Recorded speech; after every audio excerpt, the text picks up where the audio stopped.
അസ്സലാമു അലൈക്കും. ഇനി അടുത്ത വിഷയം താമര സുന്നി. ആരാണ് യഥാർത്ഥത്തിൽ താമര സുന്നി? നമുക്ക് പരിശോധിക്കാം. ചിലതൊക്കെ കാണിക്കാനുണ്ട്, കേൾപ്പിക്കാനുണ്ട്. ഇൻഷാ അല്ലാഹ് ഞാൻ അതിലേക്ക് വരാം. അതിൻ്റെ മുമ്പ് എനിക്കൊരു കഥയാണ് ഓർമ്മ വരുന്നത്.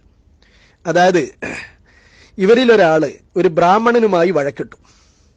ഇവർ സ്ഥിരം പറയുന്ന വായിൽ തോന്നിയ എല്ലാ ചീത്തയും അയാളെ വിളിക്കുന്നു. ഇത് കേട്ട ബ്രാഹ്മണൻ തിരിച്ച് ഇങ്ങോട്ട് പച്ചക്കറിയുടെ പേര്, ഫ്രൂട്ട്സിന്റെ പേര് ഇതൊക്കെയാണ് തിരിച്ചു പറയുന്നത്. ഇത് കേട്ട മൂന്നാമൻ ബ്രാഹ്മണനോട് ചോദിച്ചു, അതല്ല, ഇത്രയും ചീത്ത വിളിച്ചിട്ട് നിങ്ങൾ എന്തേ അങ്ങോട്ട് അതേപോലെ പറയാത്തത്? നിങ്ങൾ പറയുന്നത് പച്ചക്കറിന്റെ പേരാണ്, ഫ്രൂട്ട്സിന്റെ പേരാണ്, ഇതെന്തേ അങ്ങനെ എന്ന് അത്ഭുതത്തോടെ ചോദിച്ചപ്പോ ബ്രാഹ്മണൻ പറഞ്ഞു, അയാൾ തിന്നുന്നത് അയാൾ പറഞ്ഞു, ഞാൻ തിന്നുന്നത് ഞാൻ പറഞ്ഞു. ഇതാണ് എനിക്കിവിടെ ഓർമ്മ വരുന്നത്.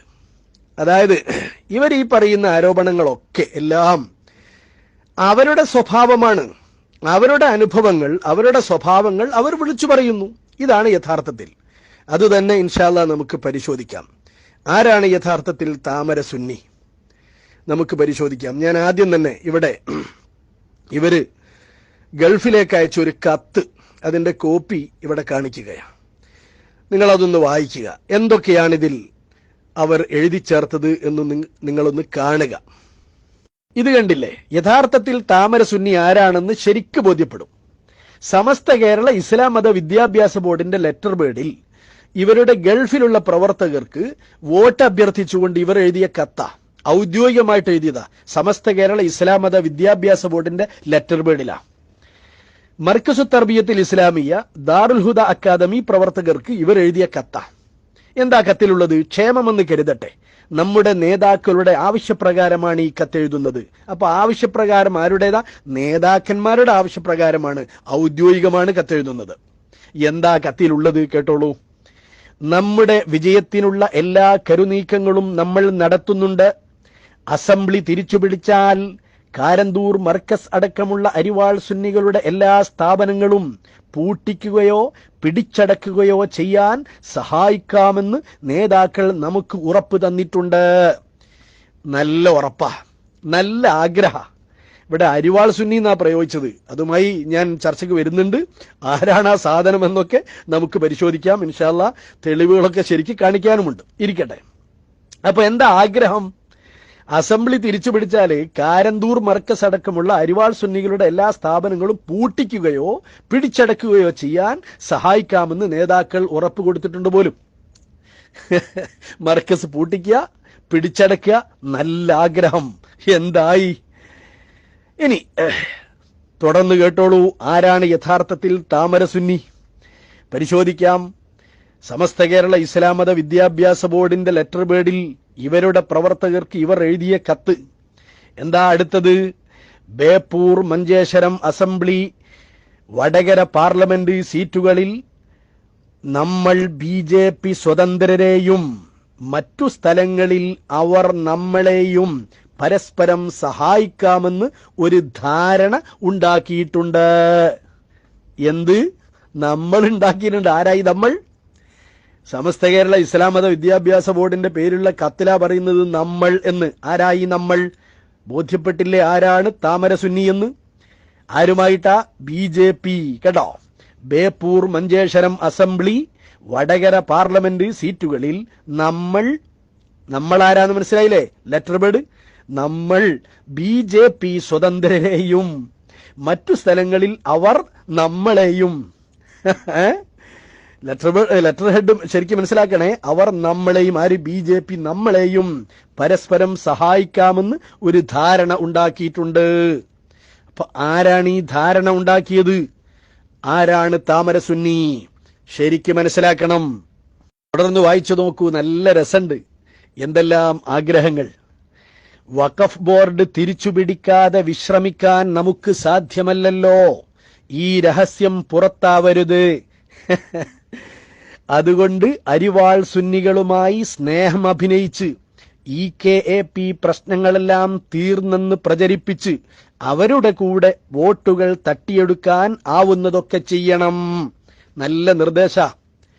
ആത്മീയ സംഘടന പുണ്യ എന്തൊക്കെയാ പറയുന്നത്. സമസ്ത കേരള ഇസ്ലാം മത വിദ്യാഭ്യാസ ബോർഡിന്റെ ലെറ്റർ പേഡിൽ Markazu Tarbiyathil Islamiya, Makka cultural centre, Darul Huda academy, ഇതിന്റെയൊക്കെ പ്രവർത്തകർക്ക് ഔദ്യോഗികമായി നേതാക്കന്മാർ ഔദ്യോഗികമായി എഴുതുന്ന കത്ത് എന്താ പറയുന്നത്?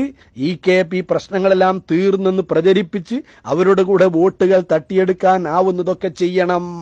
നല്ല നിർദ്ദേശം. എങ്ങനെയുണ്ട്? ഇനിയുമുണ്ട് ഒരുപാട്. ഫൈസിമാർ 3 പേരും നമ്മുടെ പക്ഷത്തേക്ക് തിരിച്ചു വന്നിട്ടുണ്ട്. എങ്കിലും അവരെ വിശ്വസിക്കുകയില്ല. ആ സാധുക്കൾക്ക് ഇതറിയാവോ? ഇന്നുണ്ടല്ലോ. നാട്ടികയുടെ അഭാവത്തിൽ അവരെ സ്വാഗതം ചെയ്യുകയല്ലാതെ മറ്റു പോം വഴി കാണുന്നില്ല. യുവപ്രവർത്തകർ മുഴുവനും മറുപക്ഷത്താണല്ലോ. നല്ല ബോധ്യമുണ്ട്. കണ്ടോ? യുവപ്രവർത്തകർ മുഴുവനും മറുപക്ഷത്താണല്ലോ. ദേശീയ മുന്നണി ഇടതുപക്ഷ കൂട്ടുകെട്ട് കേന്ദ്രത്തിലും സ്റ്റേറ്റിലും പരാജയപ്പെടാൻ കഅബത്തിങ്കൽ വെച്ച് നിങ്ങളെല്ലാവരും പ്രത്യേക പ്രാർത്ഥന നടത്തണം. കണ്ടോ? കഅബത്തിന്റെ അടുക്കൽ നിന്ന് പ്രാർത്ഥന നടത്തണോന്ന്. ഉഷാറായി. അപ്പൊ കണ്ടോ നിങ്ങൾ, മർക്കസു തർബിയത്തിൽ ഇസ്ലാമിയ, ദാറുൽ ഹുദ അക്കാഡമി പ്രവർത്തകർ, ഇവർക്ക് സമസ്ത കേരള ഇസ്ലാം മത വിദ്യാഭ്യാസ ബോർഡിന്റെ ലെറ്റർ പേഡിൽ നേതാക്കന്മാരുടെ ആവശ്യപ്രകാരം എഴുതിയ കത്തിൽ പറയുന്നത് എന്താണ്? ബേപ്പൂർ, മഞ്ചേശ്വരം അസംബ്ലി, വടകര പാർലമെന്റ് സീറ്റുകളിൽ നമ്മൾ BJP സ്വതന്ത്രരെയും മറ്റു സ്ഥലങ്ങളിൽ അവർ BJPക്കാരെ നമ്മളെയും പരസ്പരം സഹായിക്കാമെന്ന് ഒരു ധാരണ ഉണ്ടാക്കിയിട്ടുണ്ട്. അപ്പൊ ധാരണ ഉണ്ടാക്കിയതാര്? ആരാണ്? യഥാർത്ഥത്തിൽ താമര സുന്നികൾ. ശരിക്ക് മനസ്സിലാക്കിക്കോ. അപ്പോ യഥാർത്ഥത്തിൽ താമര സുന്നികൾ ആരെന്ന് കൃത്യമായി ബോധ്യപ്പെട്ടു. ഇതിനും വലിയ തെളിവ് വേണ്ടല്ലോ. ഇവർ തന്നെ സമ്മതിച്ചുകൊണ്ടാണല്ലോ പറയുന്നത്. സമസ്ത കേരള ഇസ്ലാം മത വിദ്യാഭ്യാസ ബോർഡിന്റെ ലെറ്റർ പേഡിലാണ് സമ്മതിക്കുന്നത് BJPയുമായുള്ള ധാരണ. അപ്പൊ താമര സുന്നികൾ ആരെന്ന് കൃത്യമായി ബോധ്യപ്പെട്ടു. ഇനി ഞാൻ നേരത്തെ പറഞ്ഞ കഥയില്ലേ, അത് ശരിക്കും അനുസ്മരിക്കപ്പെടുന്ന തരത്തിൽ, അത് ഓർമ്മപ്പെടുത്തുന്ന തരത്തിൽ ഇവരുടെ ആരോപണത്തിന്റെ കോലം ഞാൻ പറഞ്ഞുതരാം. യഥാർത്ഥത്തിൽ ആരാണെന്ന്, താമരസുന്നി ആരാണെന്ന് വ്യക്തമായി ഇവിടെ ബോധ്യപ്പെട്ടു. ഇനി ഇവർ നമ്മളെക്കുറിച്ച് പറയുന്ന ആരോപണത്തിന്റെ കോലം ഞാൻ ഇവിടെ നിന്ന് കാണിക്കാം. നാനാഭാഗത്തും BJPക്ക് രഹസ്യമായും പരസ്യമായും പിന്തുണ കൊടുക്കൽ മുഖേന ഇവിടെ വരാൻ പോകുന്ന വലിയൊരു ദുരന്തം ഞാൻ ഈ സമയത്ത് നിങ്ങളുമായി പങ്കുവെക്കുകയാണ്. ഇങ്ങനെയാണ് നമ്മുടെ നാടിന്റെ പോക്കിയെങ്കിൽ, ഈ മനുഷ്യനെ പിടിച്ചു കെട്ടിയില്ലെങ്കിൽ, ഇവർക്ക് കൂച്ചു വിലങ്ങിട്ടില്ലെങ്കിൽ ഈ കേരളത്തിന്റെ മണ്ണ് അതിവിദൂരമല്ലാത്ത ഭാവിയിൽ ഗുജറാത്തിനെ പോലെയുള്ള കലാപ കലുഷിതമായ ഒരു സാഹചര്യം. ഇത് കേട്ടില്ലേ സുഹൃത്തുക്കളെ? ആരാണ് ഈ പറയുന്നത്? രഹസ്യമായും പരസ്യമായും പിന്തുണ കൊടുക്കുന്നത് ആരെന്ന് കൃത്യമായി നമുക്ക് ബോധ്യപ്പെട്ടു. ഔദ്യോഗികമായി ലെറ്റർ പേഡിലൂടെ തന്നെ രഹസ്യമായും പരസ്യമായും പിന്തുണ കൊടുക്കുന്നത് നമ്മൾ വ്യക്തമായി മനസ്സിലാക്കി. ആ ആളുകളാണ് നമ്മളെക്കുറിച്ച് ഈ പറയുന്നത്. അതും എന്ത് കാണിച്ചിട്ട്? അവിടെയാണ് രസം. എന്ത് കാണിച്ചിട്ടാണ് ഈ സാധു പറയുന്നത്? ഇയാൾ ഫാത്തിഹ ഓതി ദ്വാരന്നിട്ടല്ലേ ഈ പരിപാടി തുടങ്ങിയത്? ഒരുപാട് പണം ചെലവാക്കി സ്റ്റേജ് കെട്ടി ആളെ കൂട്ടിയിട്ടല്ലേ ഇയാൾ ഈ പറയുന്നത്? എന്തും കാണിച്ചിട്ടാണ്. അതും ആര്? രഹസ്യമായും പരസ്യമായും BJPക്ക് പിന്തുണ പ്രഖ്യാപിച്ച ആളുകളാണ് ഈ പറയുന്നത്. അതും എന്ത് കാണിച്ചിട്ട്? ഒരു നബിദിന റാലിയിൽ നടന്ന ഒരു റാലി, അതിൽ ഒരുപാട് നിറങ്ങളുള്ള കൊടികൾ പിടിച്ചുകൊണ്ട് നടന്ന ഒരു റാലിയിൽ നിന്ന് ഒരു പ്രത്യേക കളറുള്ള കൊടി, അതിന്റെ ഭാഗം മാത്രം ആ ക്ലിപ്പിൽ നിന്ന് അടർത്തിയെടുത്തിട്ട് ഇവിടെ പരസ്യമായി കാണിച്ചിട്ട് വഞ്ചന നടത്തില്ല ഇയാള്. അത് കാണിച്ചിട്ടാണ് ഇയാൾ ഈ പറയുന്നത്. അപ്പോ നമ്മളെ BJP ആരോപണം നടത്തുന്നതിന്റെ, താമര സുന്നിയാണെന്ന് പറയുന്നതിന്റെ കോലമായത്. അയാളെ തെളിവായി കാണുന്നത്, പരസ്യമായി അയാൾ തെളിവ് പറയാ. എന്ത്? നിങ്ങളൊന്ന് കാണുക. ഇനി അതിന്റെ പൂർണ്ണ രൂപവും ഞാൻ കാണിക്കും. അപ്പോ നമ്മളെക്കുറിച്ച് BJP ആണെന്നും താമരയാണെന്നും പറയുന്നതിന്റെ, ആരോപിക്കുന്നതിന്റെ ഇവരുടെ തെളിവിന്റെ കോലമാണിത്. ഈ തെളിവുകൾ കൊണ്ടാണ് ഈ സാധു പരസ്യമായി ഈ വിളിച്ചു പറയുന്നത്. എന്നാൽ ഇവർ ആരാണ്? ഞാൻ നേരത്തെ പറഞ്ഞ കഥയിൽ പറഞ്ഞ അതേ രീതി ഇവർ തന്നെ ചെയ്യുന്നു, ഇവർ തന്നെ തിന്നുന്നു. ഇവർ ഔദ്യോഗികമായി പരസ്യമായിട്ട് തന്നെ, രഹസ്യമായിട്ട് വേറെയും അതിൽ തന്നെ പറയുന്നുണ്ടല്ലോ ഇത് സ്വകാര്യമായിരിക്കണമെന്നൊക്കെ. ആ തരത്തിൽ ആ പാർട്ടിക്ക് പിന്തുണ കൊടുത്തു, ആ പാർട്ടിക്ക് വേണ്ടതൊക്കെ ചെയ്തു കൊടുത്തു. ഇനിയും ധാരാളം തെളിവുകൾ കാണിക്കാനുണ്ട്. ആ വിഭാഗമാണ് ഇത്തരം കൃത്രിമം കാണിച്ചുകൊണ്ട് ഇല്ലാത്ത ആരോപണം നടത്തിയിട്ട് സമൂഹത്തിൽ വഷളാകുന്നത്. ഇനി ഇതിന്റെ പൂർണ്ണരൂപം കൂടെ ഞാനൊന്ന് കാണിക്കാം. ഇത് കണ്ടില്ലേ, ഇതാണ് ആ പ്രോഗ്രാം. ഇതിൽ നിന്ന് ചെറിയൊരു ഭാഗം കട്ട് ചെയ്തെടുത്തിട്ടാണ് ഇയാൾ ആ ബഹളം വെക്കുന്നത്. എന്ത് ബഹളമാ, എന്തൊക്കെയാൾ പറയുന്നത്. ഇതാണ് ആ പ്രോഗ്രാം. സുഹൃത്തുക്കളെ, ഇയാളെക്കുറിച്ചൊക്കെ എന്താ പറയുക? സമൂഹം മനസ്സിലാക്കട്ടെ. ഇതാണ് ഇവരുടെ ആരോപണത്തിന്റെ കോലം. എന്നാൽ പറയുന്നത് ആരാ? ഞാൻ നേരത്തെ പറഞ്ഞു, BJP-യുമായി രഹസ്യമായും പരസ്യമായും ധാരണ ഉണ്ടാക്കിയ ആളുകൾ. ഇവരുടെ ഔദ്യോഗിക ലെറ്റർ പേഡിൽ ഇവർ എഴുതി കൊടുത്തു. ആ നിലക്ക് ധാരണ ഉണ്ടാക്കിയ ഇവരാണ് ഈ പറയുന്നത്. അതും എന്തു പറഞ്ഞിട്ട്? ഇത്ര നല്ലൊരു പരിപാടിയിൽ നിന്ന് ഒരു ചെറിയ ഭാഗം മാത്രം അടർത്തിയെടുത്തിട്ട് സമൂഹത്തെ വഞ്ചിക്കുകയാണ് ഇയാൾ ചെയ്യുന്നത്. ആലോചിക്കണേ സുഹൃത്തുക്കളെ, ഇവരെക്കുറിച്ച് എന്താ പറയുക? ഇവരുടെ ആരോപണത്തിന്റെ കോലമാണിത്. ഇവരുടെ എല്ലാ ആരോപണങ്ങളും ഇക്കോലത്തിലാണ്. സമൂഹത്തെ വഞ്ചിക്കുകയാണ് ഇവർ ചെയ്യുന്നത്. ഇനി ഞാൻ ചോദിക്കട്ടെ സുഹൃത്തുക്കളെ, ഇയാള് സമൂഹത്തോട് മാപ്പ് പറയണ്ടേ? എവിടെ പോയി കഴുകിക്കളയും ഈ തെറ്റുകളൊക്കെ, ഈ പാപങ്ങളൊക്കെ? എത്ര വലിയ ചതിയാണ് ഇയാൾ സമൂഹത്തെ ചതിച്ചത്? എത്ര വലിയ വഞ്ചനയാണ് ഇയാൾ കാണിച്ചത്? ഇയാളല്ലേ ഇവരുടെ നേതാവ്? ഇപ്പോഴും ഇദ്ദേഹം പല സ്റ്റേജിലും, ഇവരുടെ സ്റ്റേജിൽ ഇയാൾ വരുന്നില്ലേ? ഇയാൾക്ക് മനസാക്ഷിയില്ലേ? ഇതല്ലേ ഇവരുടെ നേതാക്കന്മാരുടെ കോലം? എന്താണ് ഇയാൾ കാണിച്ചത്? ഒരു മീലാദ് ഷരീഫ് പരിപാടിയിൽ, ഒരു റാലിയിൽ ഒരുപാട് കളറുകളുള്ള കൊടികൾ പിടിച്ചിട്ടുണ്ട്. അതൊക്കെ മാറ്റി നിർത്തിയിട്ട് യൂട്യൂബിലില്ലേ ഇത്? ഇയാൾ കാണുന്നില്ലേ? അതിൽ നിന്ന് ഒരു പ്രത്യേക കളർ മാത്രം വെട്ടിയെടുത്തിട്ട് ആ ക്ലിപ്പ് മാത്രം കാണിച്ചിട്ട് ഇയാൾ ബഹളം വെക്കുക, ഒച്ച വെക്കുകയാണ്. സമൂഹത്തെ മനഃപൂർവ്വം ചതിക്കുകയാണ്, വഞ്ചന നടത്തുകയാണ്. ഇയാൾ സമൂഹത്തോട് മാപ്പ് പറയണ്ടേ? ഈ വക ആളുകളാണ് ഇവരുടെ നേതാക്കന്മാർ. ഇവരുടെ ആരോപണത്തിന്റെ കോലമാണിത്. വിശ്വസിക്കാൻ പറ്റുമോ ഈ വക ആളുകളെ? ഇവർക്ക് തലയെക്കെട്ടുണ്ടെന്ന് കരുതി, താടി വെച്ചിട്ടുണ്ടെന്ന് കരുതി, ഇവർ ഫാത്തിഹയും സൂറത്ത് ഓതി ദുആ ചെയ്ത് തുടങ്ങുന്ന പരിപാടിയാണെന്ന് കരുതി വിശ്വസിക്കാൻ പറ്റുമോ? ഇതല്ലേ കോലം? ആലോചിക്കേണ്ടതുണ്ട്, ചിന്തിക്കേണ്ടതുണ്ട്. അതും എത്തരക്കാർ. നമ്മൾ കണ്ടു, ലെറ്റർ ബേഡിലൂടെ ഒളിഞ്ഞും തെളിഞ്ഞും രഹസ്യമായും പരസ്യമായും ബന്ധമുണ്ടാക്കിയ ആളുകളാണ്, ഇക്കൂട്ടരാണ് ഇതും പറഞ്ഞു വരുന്നത്. അതും കൃത്രിമമായി സമൂഹത്തെ വഞ്ചിച്ചുകൊണ്ട്, ചതിച്ചുകൊണ്ട്. ആലോചിക്കേണ്ട വിഷയമാണ്. കോൺഗ്രസിന്റെ രാഘവൻ വക്കീൽ KK രാഹുലിനും ഒക്കെ SNDP-യുടെ തലപ്പത്തുണ്ടായിരുന്നല്ലോ. അന്നൊന്നും നിങ്ങൾക്കൊരു വിഷമം ഉണ്ടായില്ലല്ലോ. BJP വരുമ്പോ വലിയ വിഷമം അങ്ങോട്ട്. ഞങ്ങൾക്ക് നിങ്ങൾ അയിത്തം കൽപ്പിക്കും തോറും ഗോവിന്ദ മാഷെ ഞങ്ങൾ കൂടുതൽ കേരളത്തിൽ വളർന്നുകൊണ്ടിരിക്കുകയാണ്. നിങ്ങളും അയിത്തം കൽപ്പിച്ചു, രാജ്മോഹൻ ഉണ്ണിത്താന്റെ പാർട്ടിയും അയിത്തം കൽപ്പിച്ചു. തൊട്ടും തൊടാതെയൊക്കെ ഞങ്ങളെ നിർത്തിയിരിക്കുകയാണ്.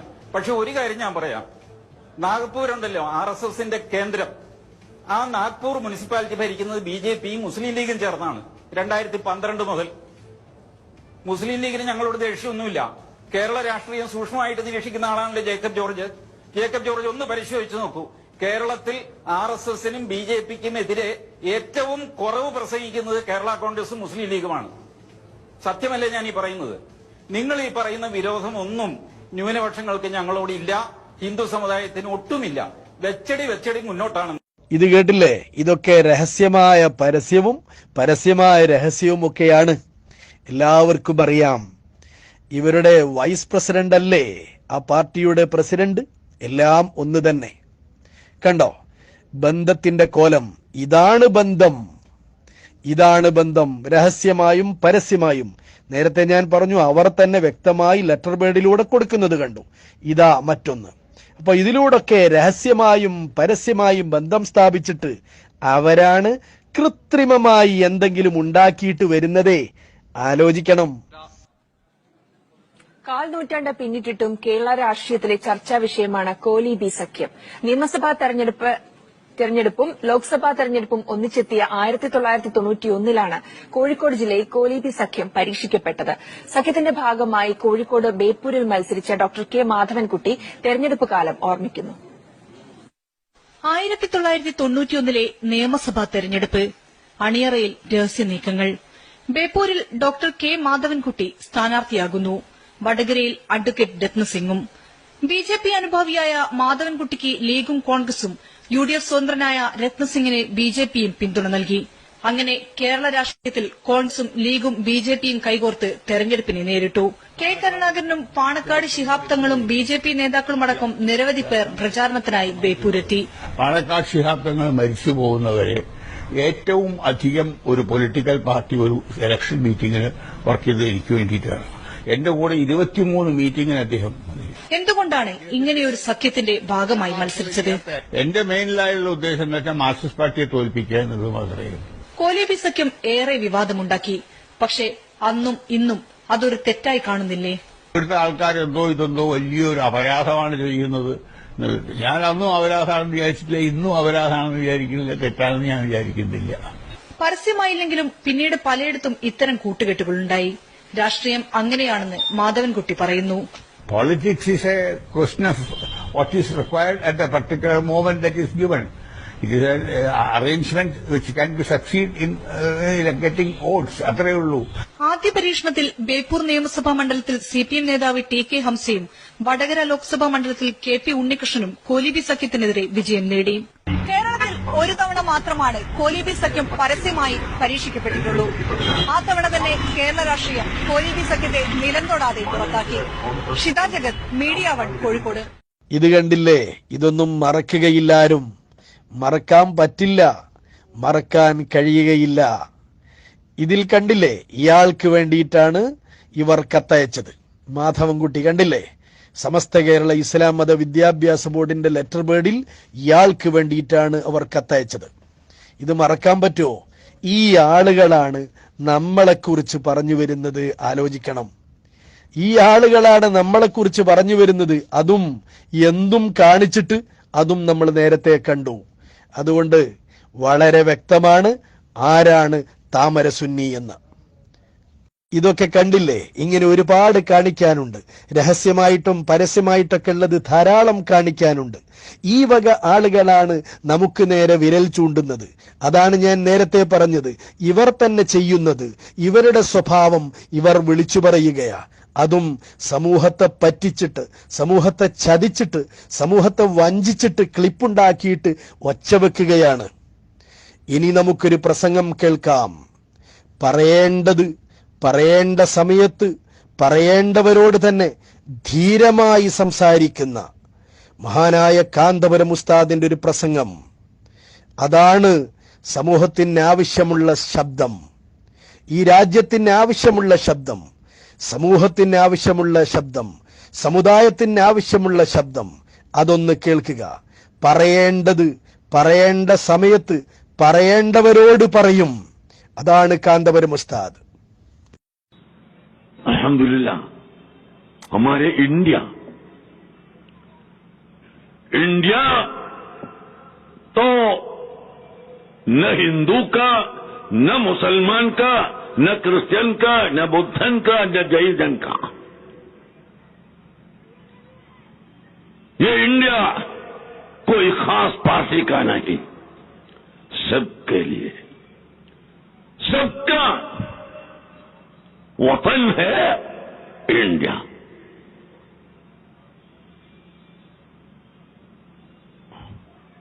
हिंदुस्तान हमारा वतन है. हिंदू, मुसलमान, क्रिश्चियन, बुद्धन, जैन और जो बाकी है सबका वतन है इंडिया. ये वतन इनका पाबंदी रखना, हिफाजत रखना, ये हमारी जिम्मा है. वो जिम्मेदारी हम हाथ में रखकर आपस में लड़ने के बगैर, आपस में जुल मिलकर ये इंडिया का तरक्की के लिए काम करना और मुसलमान के अकीदा हिफाजत करने के लिए काम करना. वो हिफाजत करने के लिए हम हुजूर सल्लल्लाहु अलैहि वसल्लम का पैरवी होना चाहिए, इत्तिबा होना चाहिए, मोहब्बत होना चाहिए. ये मोहब्बत से हम मुसलमान होता है.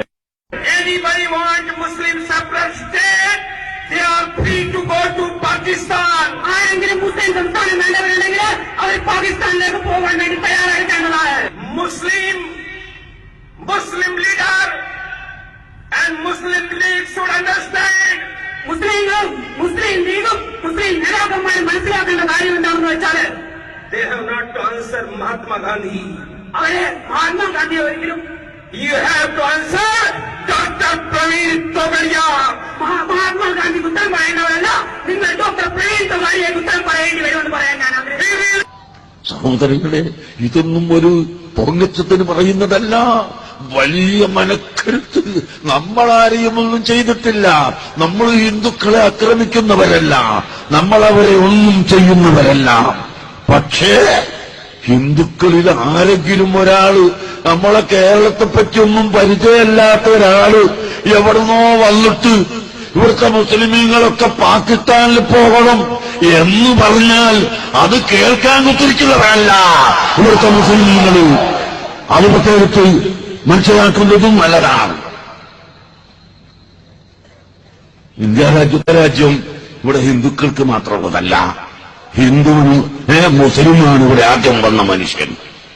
അതുകൊണ്ട് നമ്മളെ കേരളത്തിലുള്ള ജനങ്ങളെ ഭിന്നിപ്പിക്കാൻ വേണ്ടി എവിടുന്നെങ്കിലും ഒരുത്തും വന്നിട്ട് മുസ്ലിംകളൊക്കെ ജാവോ ജാവോ പാകിസ്ഥാൻ എന്ന് പറഞ്ഞാൽ ഗോ ഗോ എന്ന് നമ്മളും പറഞ്ഞു. വേറെ ഒന്നും ഉണ്ടാവില്ല. അതുകൊണ്ട് ആ വക ബടായൊന്നും വിടാതെ ഇന്ത്യ രാജ്യത്ത് മതസൗഹാർദ്ദവും, ഇന്ത്യ രാജ്യത്ത് മതമൈത്രിയും, ഇന്ത്യ രാജ്യത്ത് മതസഹിഷ്ണുതയും നിലനിർത്താനാണ് ഇവിടുത്തെ ഹിന്ദുക്കളും ഇവിടുത്തെ മുസ്ലിംകളും എല്ലാവരും ചിന്തിക്കേണ്ടത്. ഇങ്ങനെ ഒരു നേതാവിനെ ഇവരുടെ കൂട്ടത്തിൽ നിന്ന് കാണിച്ചു തരാൻ പറ്റുമോ? ഈ ഒരു ശബ്ദം ഇവരിൽ നിന്ന് കേൾപ്പിച്ചു തരാൻ പറ്റുമോ? ഒരിക്കലും സാധ്യമല്ല. പറയേണ്ടത് പറഞ്ഞിരിക്കും, പറയേണ്ട സമയത്ത് പറഞ്ഞിരിക്കും, പറയേണ്ടവരോട് പറഞ്ഞിരിക്കും. അതാണ് കാന്തപുരം ഉസ്താദ്. ഇങ്ങനെ ഒരു ശബ്ദം ഇവരിൽ നിന്ന് കേൾക്കാൻ സാധ്യമല്ല. ഇങ്ങനൊരു നേതാവിനെ ഇവരിൽ കാണാൻ സാധ്യമല്ല. പറയേണ്ടത് പറയേണ്ട സമയത്ത് പറയേണ്ടവരോട് പറഞ്ഞിരിക്കും മഹാനായ കാന്തപുരം ഉസ്താദ്. അതാണ് കാന്തപുരം ഉസ്താദ്. അള്ളാഹു ആഫിയത്തുള്ള ദീർഘായുസ് നൽകുമാറാകട്ടെ. തൽക്കാലം ഞാൻ അവസാനിപ്പിക്കുന്നു. എല്ലാവരും ദുആ ചെയ്യുക. അസ്സലാമു അലൈക്കും വറഹ്മത്തുള്ളാഹി.